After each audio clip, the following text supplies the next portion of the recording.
Hello and welcome to STARCAST for October the 5th, 2023. My name's Eric, editor of Planet Waves and counseling astrologer here at your service with a look at the current and upcoming astrology. This is the Thursday edition for subscribers that goes with the Thursday horoscope and article. Both of those are either attached or they are on different pages in your My Account area. If you're an in-house core community member, BSP or GP holder, or they're also cross-posted to Substack at planetwaves.eu. There are now two places you can subscribe to my basic materials, right on planetwaves.net or on the new Substack at planetwaves.eu. Okay, so first couple of other housekeeping points. I have announced pre-sale for Astrology Studio for Scorpio. This is called Sweet Season because autumn is almost everyone's favorite season, and I'm sure that it is yours if you are a Scorpio.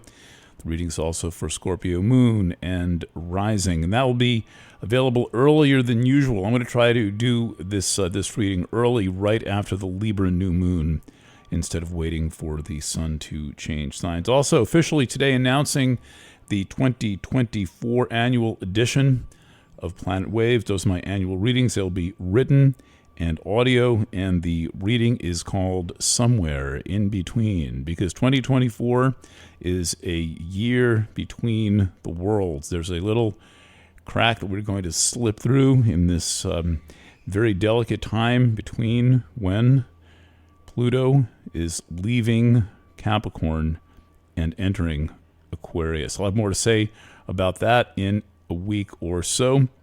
Also, if you're if you're not a regular listener to the Planet Waves STARCAST podcast, you can listen at STARCAST.fm or planetwaves.eu. That's a shortcut to the Planet Waves Astrology Substack, and I have a couple of different editions. Every Monday night, I have been doing a Course in Miracles, kind of a spiritual, non-astrological, non-political, nothing about diagnostic assays and corporate fraud. It's just a let's hang out and consider some ideas, and that is called Journey Without Distance, loosely based on A Course in Miracles. That comes out every Monday night. Then usually at some point during the week, I do a free STARCAST just to catch people up on the astrology. Well worth getting yourself a Substack account,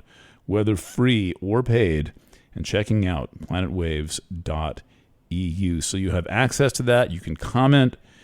It is a Substack is a very interesting hybrid of a publishing platform, but it's so easy to use that it's something akin to social media. And sadly, there's not a heck of a lot of good Substacks out there. They're not very disciplined. Speaking of discipline, and then I will get into the astrology, I am now on tour, so to speak, with the Role of Journalism in the Digital Age series of presentations. I've got several of them booked over the next couple of weeks on various major international podcasts, and I will be announcing those when they come out. If you happen to have a vlog or whatever they're calling them these days, I guess podcast, and you're interested in having the conversation with me about the role of journalism in the digital age, happy to accommodate that, as well the spiritual implications of digital conditions. These are the two presentations that I'm doing lately. Okay, let's now, 5 minutes in, hello, thank you, let's start again. This is STARCAST from Just kidding. All right. The astrology at the very moment. Galactic center is rising right here in Kingston, New York. It's 26 degrees of Sagittarius. We're just half a degree shy, a little more, of the galactic center. So that would be right behind me where I am sitting, the world turning in the middle of the solar system and the galactic arm. Anyway, the galactic center is in Sagittarius, and it's kind of large when it comes into focus in the chart. Not sure what that's about right now, but maybe that will emerge. Okay, then we are past yesterday's opposition of Mars and Eris. Remember that? I've been sending out podcasts all week about that and the FEMA test of the system that's supposed to warn us when there's something like space aliens landing, et cetera, et cetera. So that happened yesterday. It seems to have been without incident. There was not any kind of a major event of any kind yesterday, but we still don't really understand what that was about. And what is interesting is that 3 countries are known to have coordinated their efforts: Colombia, Russia, and the United States. Now, I thought Russia was our enemy in the war against Ukraine. Why are we coordinating an emergency drill with Russia? And what's Colombia got to do with anything? Not the university, the whole country where people do things like shake maracas. Okay, so Mars remains active, however. Mars is now in a quincunx. That's 150-degree angle. It's not quite a trine, not quite an opposition. It's kind of an angle of adaptation, changing, and adjustment. That really is true between Mars and Neptune. That's a little truthy. That's calling for careful analysis and probing into the truth of things, and also into the agenda that is behind things, into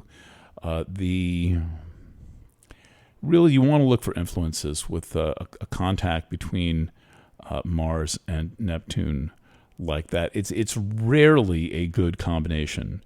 It can be. It can be all kinds of fun, especially if you don't overdose. But anyway, that's what's there. So veracity, fact check yourself. Don't worry about fact checking others.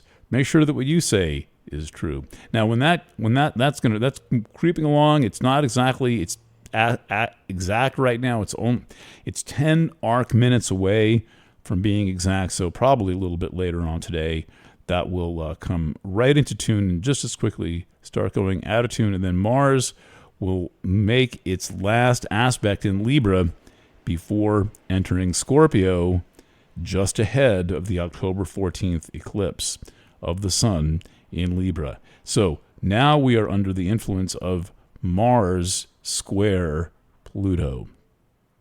This is an aspect that can be obsessed with power. Not necessary, it's stupid, it's ridiculous, but it happens. And so this is the kind of thing where there's some strong-arming that's going on, maybe, and some overzealousness, a little bit being a bit extra enthusiastic about things that may not be right, may not be righteous, and may not be true. So pay attention to that. And that this is going to go on for another week or so till let's get the exact fix on when that happens, because normally a square of this kind will yield some kind of a result, but of course the world is so chaotic and fogged over, and it's almost impossible to focus on anything, that you can never really tell what a result is. But in any event, that's only in 3 days. That's on October the 8th. Mars will make its square to Pluto. Go void, of course, and then keep going, and then it will enter Scorpio on the 12th, 2 days ahead of the annular solar eclipse in the sign Libra. Okay, so back to the immediate present moment. No, not that immediate present moment. Hold on a second. Different. No. Can't get this to put a window in Sprite. Okay, so galactic center is still rising. It doesn't go that fast. All right, so the moon is newly in Cancer as of about 5 hours ago. So if you're wondering why you weren't productive before 5 hours ago, I'm recording this at 1:20. You're probably listening at 7 in the evening, so forget I said any of that. The moon is in Cancer, early in Cancer. The first thing it's going to do is make a conjunction to the supreme asteroid Vesta. That probably already happened when you're listening to this, but it's still in effect. It still colors the whole day, Thursday and into Thursday night. Also, in the past, a couple of hours from when I'm sitting here, the moon trined Saturn.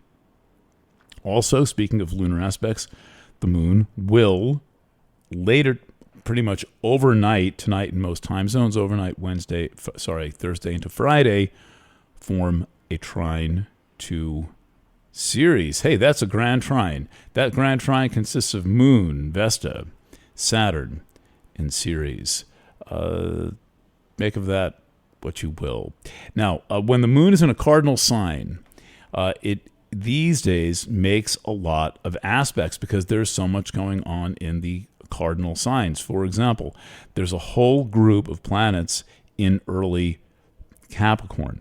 I assure you, you're not reading about them anywhere because most contemporary astrologers don't read the contemporary planets, the planets that have emerged in the late 20th and early 21st centuries. For example, the moon will make an opposition to Ixion. It's kind of right there right now. That's the thing out by Pluto. It's actually a Plutino, right out in Pluto's orbit a little bit. It's lagging 30 degrees behind. They're probably going to be in that 30-degree aspect for the next 500 years. Okay, and then also is Pholus, the second centaur. And then also there is Quaoar. Quaoar is out a little further than Pluto. It's got an orbit of about 300 years. The interesting thing about Pholus and Quaoar is they both pertain to ancestral material. Pholus goes back about 3 generations to your great-grandparents. Quaoar goes all the way back, Quaoar, by the way. I used to call it Quaoar, but someone, I guess, with better knowledge of Spanish-ish things than I did corrected me. Maybe it's some Native American tongue. Quaoar, Quaoar. Ah, that makes much more sense. So Quaoar goes all the way back to the beginning of the tribe. So this old stuff coming up. The tribe is a group. There's a planet right mixed in with that, a hypothetical, non-existent planet without a body, only an orbit and a name, a glyph called Cupido. Kind of looks like a combination of Jupiter and Venus. It's one of the 8 Uranian points. I wonder if anyone's teaching or studying those things these days. But anyway, they're all in a group together. I'm calling this the early Capricorn group. Well, that's there. And the moon is tonight, into the evening, overnight, going to make oppositions to that little group. Now, while it's doing that, it's going to also form a 90-degree aspect to Salacia. Salacia is Salacia is a scattered disk object. It's, again, orbiting our sun. I only talk about planets orbiting our sun. I'm not interested in exoplanets for a diversity of reasons. And it is square all those planets. There is a grand crisis going on right now about the appropriateness of all forms of sexuality, and particularly what was appropriate for our ancestors, going back both 3 generations and back to the beginning of the tribe, and what is relevant and meaningful for us today. So I encourage paying attention to that at all times. And if you have not noticed, I have stepped up my various discussions of sexuality and relationship themes. And today's edition of Planet Waves is a good example of that, where I am speaking about the nature of Libra. The nature of Libra. And Alice Bailey, the author of Esoteric Astrology, published 1951 posthumously, I figured it out today, says in this book, in the Libra chapter, that the real mysteries of sexuality are contained in Libra, not on the Taurus-Scorpio axis. She's talking about the particular forms of balancing sexual polarities in the psyche are the product of Libra, and Libra is the thing that needs to be studied to understand them. So I devote part of the discussion in the article below to that. and some to the eclipse coming up. The eclipse coming up on the 14th, and we're kind of reaching the end of this particular segment of STARCAST, but we still have another week to discuss that eclipse. So look for that discussion in the upcoming editions of STARCAST. Probably one late in the weekend, and then one ahead of that eclipse, either Wednesday or Thursday. And I can't really shut up. So if you're looking for updates, go either to your My Account area, but planetwaves.eu, the Planet Waves Substack. I know it's a weird word. Substack, planetwaves.eu is the shortcut.